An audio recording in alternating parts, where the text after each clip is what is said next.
Meghan Markle says she wasn't treated like a black person until she moved to the UK.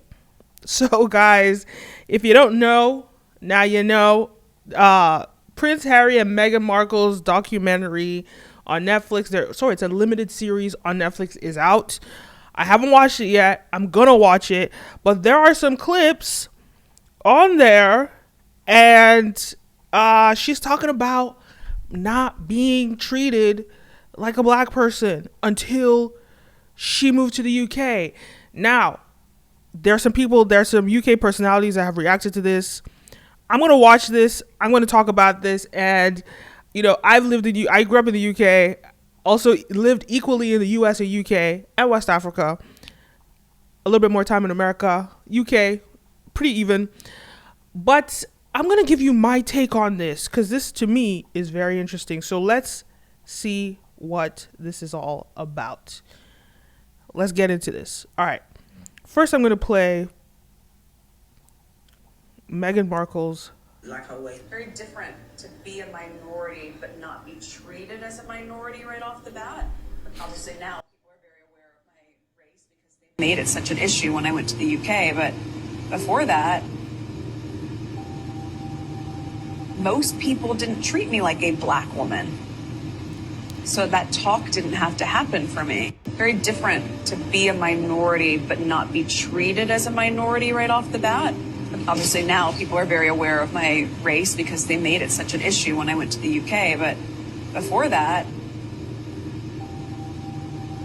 most people didn't treat me like a black woman. So that talk didn't have to happen for me. Very different. Even the way she said black woman, it's so white American of her. But here's the thing why I don't believe her, because she has a black mom. She has a black mother. So I just find it hard to believe her.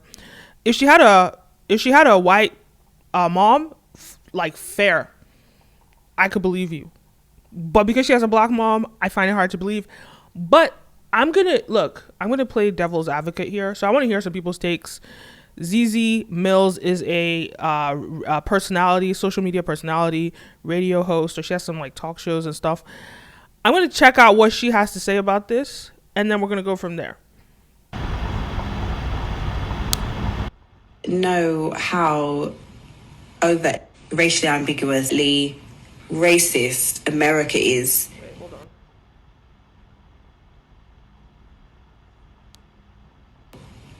Overtly racist America is. Do you guys? We know how. They don't really mince their words. So the fact that she went through her whole life up until she got here without never having to have a conversation about race with her parents.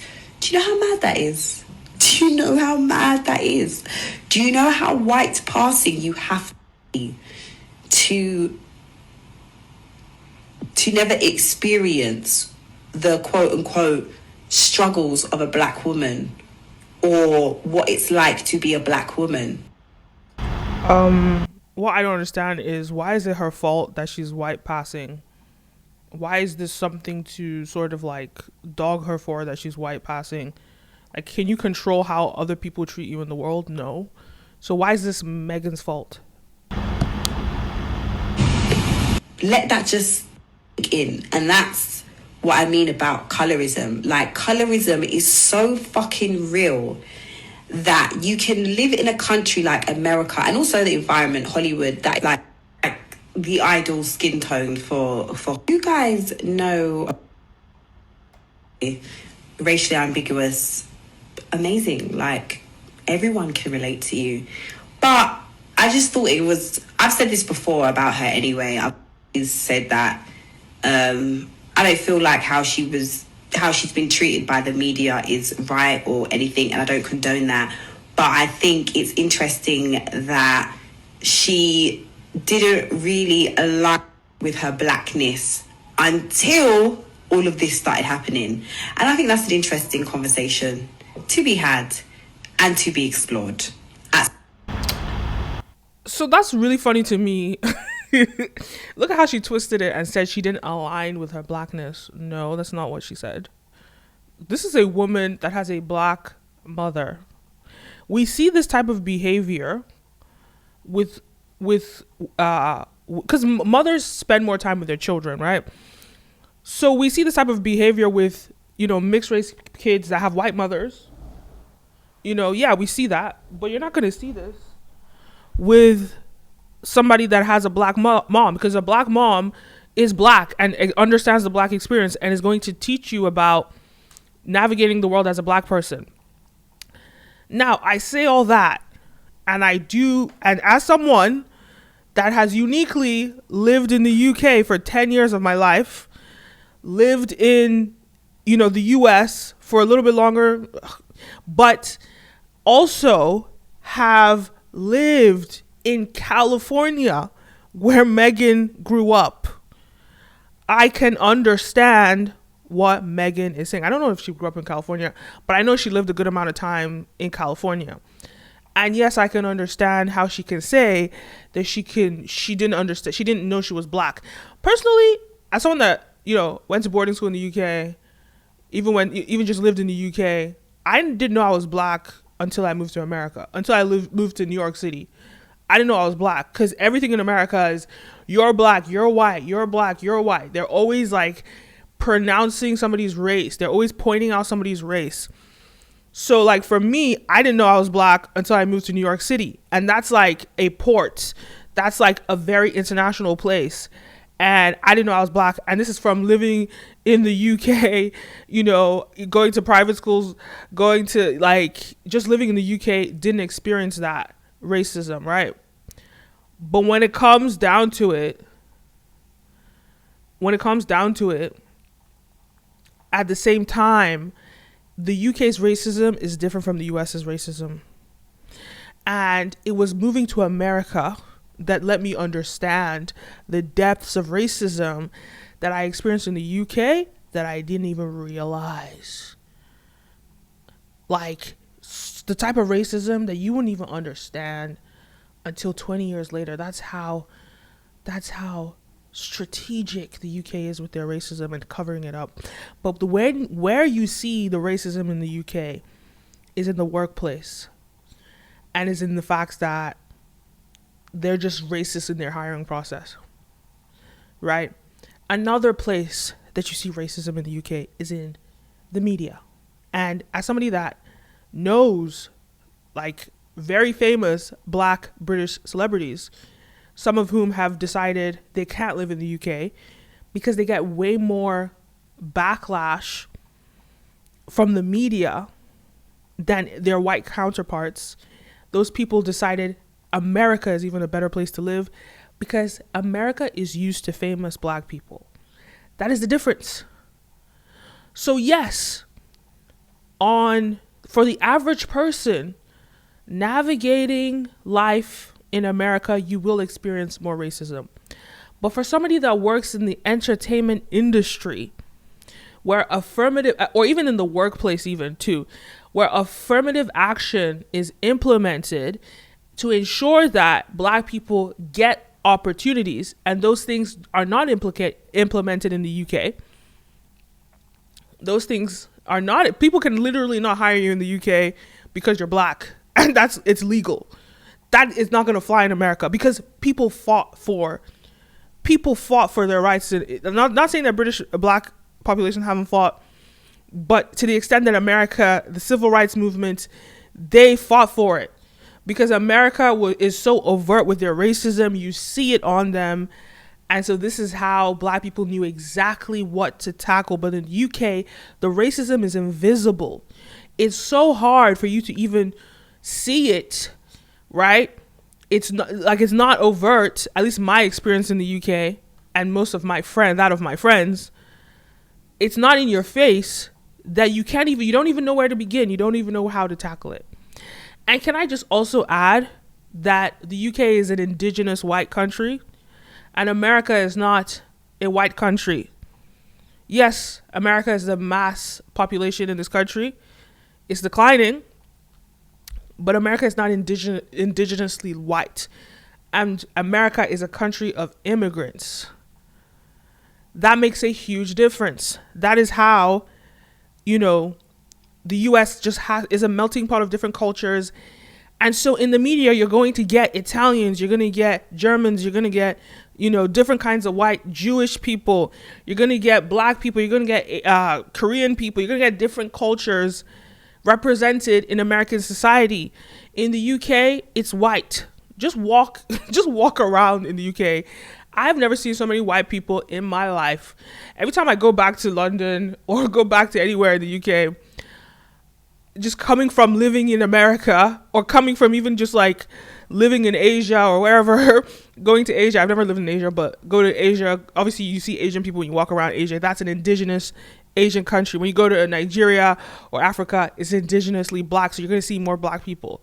But even just living in America, walking around, even in predominantly wealthy areas, you don't only see white people walking around. But I go to the UK, and in the areas that I go to, it's all white. You see what there's so many white people, and that's not a bad thing. I'm just saying it's indigenously white in the UK. So yes, they're going to realize when somebody is not white, they can see it. She can get away with being racially ambiguous in America because it's a melting pot of different cultures in America. There are white people that look like her. In the UK, white people do not look like this. These are real Caucasians. They're not mixed with any kind of anything but UK Caucasian. So the white people do not look like this in the UK. So she sticks out like a sore thumb there. And so I guess my point here is just saying that I just think, yes, the conversation on colorism is a deep one. It's a byproduct of white supremacy. But we cannot fault people, mixed race black people, for colorism. It's not their fault. Yes, they do benefit from the privileges of it, but we can't use that to insult them, because ultimately at the end of the day, when you're dealing with the pinnacle of white supremacy, which is the royal family, they're gonna point out that you are a black person. Just as, let's not even forget, even though Meghan Markle has gotten the worst treatment, let's not forget that Kate Middleton, a commoner, was berated. Let's not forget, it was 10 years ago, but everybody has forgotten how much backlash she got for being a common woman. And let's not even talk about Diana, right? So this is like the pinnacle of white supremacy, the standard of white supremacy at the top. And I feel like, that should be dismantled. I'm not supporting white supremacy. I'm not supporting the royal family. I'm just explaining why Meghan did not know she was black, because even as much as you saw them kill Kate Middleton for being a commoner, they literally ripped her. Imagine, like, even when people are divorcees and they go for them, but she was not only a divorcee. Remember, don't forget that what's his name, the king, had to abdicate because he was gonna marry an American divorcee who was a white woman. So now in this case, not only is she, think about this pinnacle of white supremacy in the standards of British aristocracy. Number one, she's American. Number two, which they already look down on people that are American. Number two, she's a divorcee. Number three, she's an actress. And then, to add insult to injury from this white supremacist ideal, she's black. Of course they're going to rip. I'm not justifying it. I do not think these systems should be upheld, especially not in the 21st century. I do believe in dismantling the royal family and all of that stuff. But just saying, of course they're going to pinpoint that she's black and she's whatever they said about her. And, of course they're going to do that. So her saying that she didn't realize that she was black, it just means that as a black person in America, right, I navigate the world quite comfortably. I don't experience a some like extreme version of like the black. I feel like black people that are in the middle class and above do not experience extreme racism in America. Black people that are below middle class in America are the ones that experience the worst of it, because classism plays a massive role in that. And Meghan appears to have grown up middle class. Upper class, psh. So like for me, for example, I'm just giving you an example. You know, in college, I didn't understand the whole like conversation around police brutality, because if I was in a car and I was speeding, for example, right, which I don't speed, but if I was in a car and I was speeding and the police stopped me, well, every time that's happened to me, which is like twice, they've been very nice to me. And so for me, I could easily gaslight the whole police brutality situation. But it took me time to think about it. Why were the police kind to me? Sometimes they even say, oh, we're not going to give you a ticket. You're fine. Don't worry about it. Why were the police nice to me? I was driving a Mercedes Benz at age 20. Now, and I'm a woman, if I was a man driving a Mercedes Benz at age 20, they would probably have stopped me, assumed that I was a drug dealer, and probably put me in jail or something. So I guess my whole point is, so many things come to play here. And so I can completely understand that how Meghan Markle, a white passing woman, cannot experience extreme racism, which is what she was experiencing. I think that's really what she's saying. I don't think she really means that she didn't know she was black specifically, but the racism that she experienced. Because even me as a black person in America, I haven't experienced racism, right? Well, I won't say completely, but I haven't experienced it in a way that it affected me, right? Because ultimately, when it comes down to it, classism always trumps racism. But in her case, she's saying, when you're dealing with the upper echelon or the pinnacle of white supremacy, yes, they're going to pinpoint every single little detail about you. And I will add that the UK is probably even more racist than America, but they just hide it so eloquently. And they're just so much more polite in the culture. But systematically, well, I don't know. I think they're both equally racist. What's the point of comparing the two? Because there are aspects of America that are extremely racist that people can't even fathom, and there are aspects of the UK that are extremely racist that people can't even fathom. And it's all white supremacy at the end of the day. So why even compare it? But my point here is that, yes, I understand what Meghan Markle is saying when she says that she's never experienced racism until she didn't understand that, she didn't realize that she was black. Yes, she didn't realize. I think what she's really saying is, I didn't realize it was bad. They were like, people were going to treat me badly because I was black. I think that's really what she's saying, until she moved to the UK. That makes sense. Because even till this day, me, myself, have not experienced a bad side of being a black person in America. So that's just, it is what it is. And I think it's problematic when we start participating in this divide and conquer mentality and attacking her for being light-skinned or being passing, like she's the one, it's like it's her fault that she's mixed. Like, who cares? Don't point your finger at Meghan Markle for saying this. Point the finger at the system of white supremacy that is treating her like that. And that's just my point. Anyway, so those are my thoughts. Let me know your thoughts. Leave a comment down below. Don't forget to like, follow, subscribe, all the above. And I'll see you in the next one. A peace.